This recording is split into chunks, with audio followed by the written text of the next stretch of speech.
தெய்வங்கள் எப்படியெல்லாம் நமக்கு அருள் பண்ணியிருக்கிறாங்க. எல்லா சாமியும் அம்பாளா இருந்தாலும் சரி, சிவனா இருந்தாலும் சரி, முருகனா இருந்தாலும் சரி, விநாயகரா இருந்தாலும் சரி, சாமிய ஒரு பூஜை முறையில தெரியாம ஏதோ தப்பு பண்ணிட்டீங்கன்னு வச்சுக்கோங்களேன், இந்த சாமியை இப்படியெல்லாம் கும்பிடவே கூடாது. மந்திரம் சொல்றீங்க, விநாயகருக்கு சுக்லாம்பரதரம் விஷ்ணு ஆரம்பிச்சு நீங்க மந்திரம் சொல்றீங்க.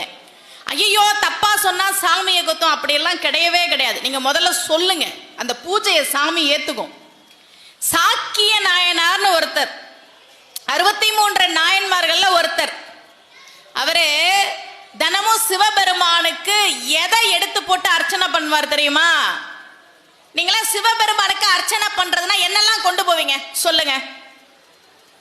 வில்வம், பூவு, அருகம்புல்லு, என்னெல்லாம் கிடைக்குதோ பூக்கள், வாசனையான பூக்கள், வில்வம், அருகம்புல் எல்லாம் கொண்டு போய் கொடுத்து சிவபெருமானுக்கு அர்ச்சனைக்கு கொடுப்பீங்க.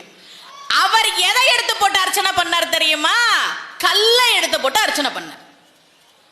தினமும் ஒரு கல்லை எடுப்பார், சிவபெருமான் மேல வீசுவார், போவார். ஒரு நாள் அவரு தன்னை மறந்து ஏதோ நினைப்புல போயிட்டு இருக்கிறார்.